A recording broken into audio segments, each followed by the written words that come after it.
The holidays are a wonderful time, obviously, with a heightened sense of really energy, spirit. It's a time where the food is very flavorful. And so, just like we have our health promotion and wellness activities here at the university, we try and focus on very simple key messages to survive the holidays and do it in a healthy way.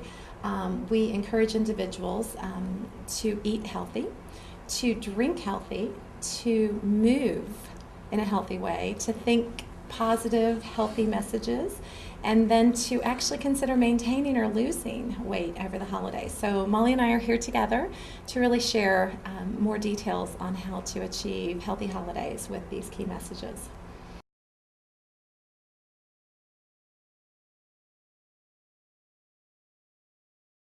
For eating healthy over the holidays, again, it's a time where families gather, and we know that when you eat with others, we tend to eat more, and we might actually eat very quickly. So when you go to a family meal, sometimes you look at all the food, and your eyes oftentimes are bigger than your stomach, and so you'll fill your plate.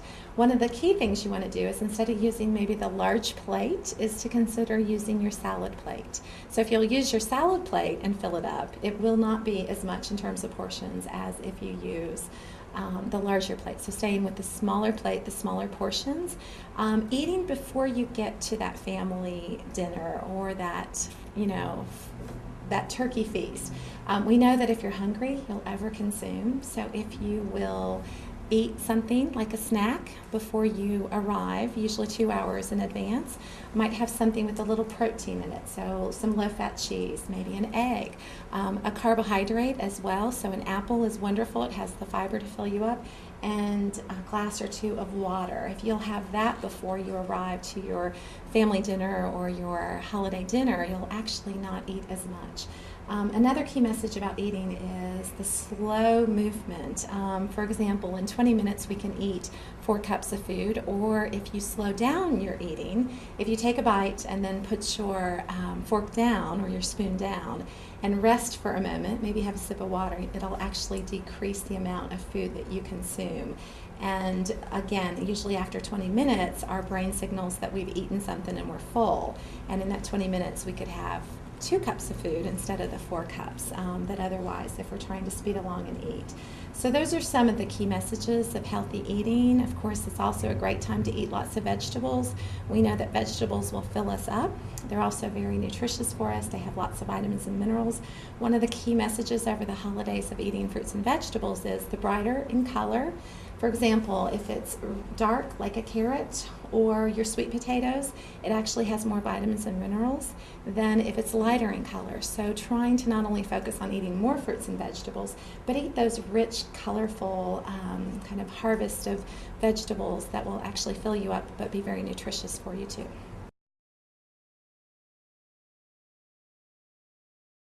Over the holidays, that individuals consume lots of beverages, and they're not always the best beverages for us. So let's talk a little bit about drinking healthy during the holidays. Many individuals think this is a cup.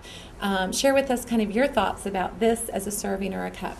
Actually, this is 16 ounces, and 8 ounces is a cup. So this is actually 2 glasses of water. So an individual would get 2 servings of water by drinking this cup. Many of us carry around bottled water throughout the day. Drink it during our work or maybe even at home, and this is actually 1.5 cups. This is 12 ounces. So just simply starting off the day, maybe filling this up. This is actually 20 ounces. So by filling this up at the beginning of the day and drinking throughout the day, maybe before each meal, making sure you have at least one of these, would get your water servings in for the day.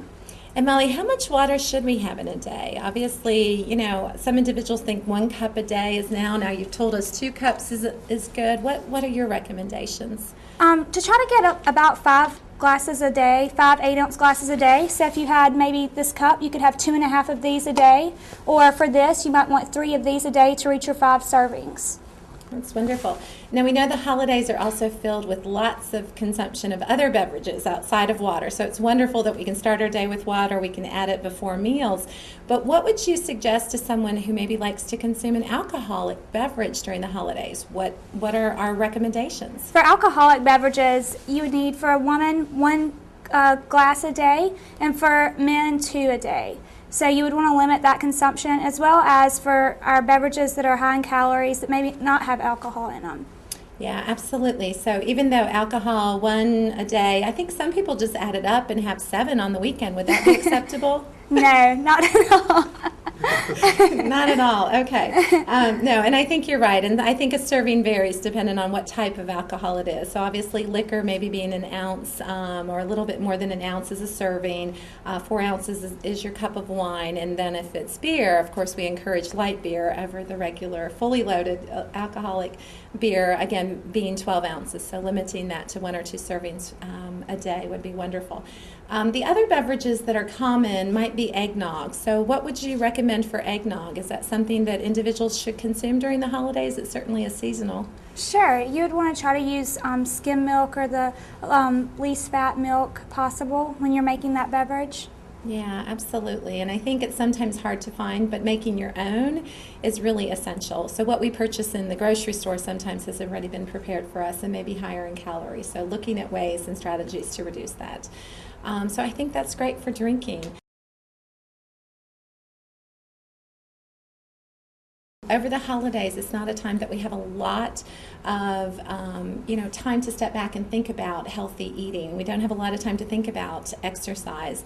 So thinking ahead and planning ahead. So one of the things that we might want to do is start today and think about what we're going to do next week. So if you have a Thanksgiving dinner, for example, we always focus on how many people are going to be coming, how much food we're going to have, but have we really thought about what other activities? So we'll move into really our 4th key message, which is movement and getting physical activity. So let's talk about moving. Molly, what thoughts do you have when a family or you have a Thanksgiving dinner, maybe it's another holiday special occasion, if we're thinking ahead and now focusing on movement, what are some ideas that you might have? After dinner, instead of just sitting around and maybe watching TV, to actually go outside and have some family time, play a game. I know a lot of families after Christmas dinner might go outside and play football or play with the new toys that their children have gotten. So just making sure that you're going outside, even a family walk, just to spend some time talking, because I know during the meal you're so busy eating and enjoying that great meal that sometimes you don't get just time to spend just talking and spending time with your family. Yeah, and I think that's obviously a key message over the holidays is as we are thinking ahead, it's really thinking and remembering what are the holidays really about. And is it about spending time with friends and family? Is it about going house to house and singing, carols? I mean, what is it that we really want to do? So I think there's some natural ways to get movement in. I think there's also community events. For example, sometimes there are turkey trots. It might be the Jingle Bell Run. And so looking to see with those runs, oftentimes you can do a family fun walk. So it might be that you walk together as a family for the first mile. Shopping is another time that we see individuals take a lot of movement. You might burn 300 to 400 calories each hour that you go shopping. And of course, if you have to carry around those heavy bags, it's going to be even more. But I think sometimes we think shopping doesn't have the opportunity to exercise, but you could early morning even take a family and walk around.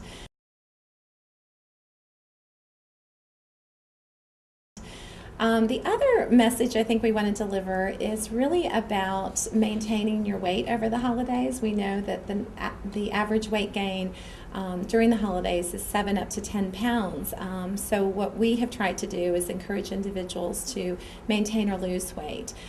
So Molly, any other ideas? I know we talked about eating and drinking and moving, but some other thoughts that you have in regards to maintaining weight over the holidays. What are some things that individuals can do? Just being mindful of how much food you're actually taking in. I know there's a lot of more options during the holidays of food, and it's just a time to eat more, but just being mindful of how much you actually are eating compared to what you normally do eat. And as we said earlier, limiting those alcoholic beverages or those high-calorie beverages to 1 or 2 a day. Getting outside after you eat with your family and moving around and going for walks, especially in the morning before everyone comes over, the family gets there, maybe getting some exercise in on your own before. That's great ideas. And I think, too, we've learned that individuals who record what they eat, kind of like keeping your own checkbook, if you record what you eat every day, you tend to eat less. It's also a wonderful time to meet with a nutritionist or to meet with a personal trainer. Don't wait until the new year. This is a great time to actually set up an appointment and say, gosh, I'm really thinking about maybe losing weight. I mean, wouldn't that be wonderful if you and your coworkers or you and your family members actually maintained your weight over the holidays and had that as your new tradition for the holidays?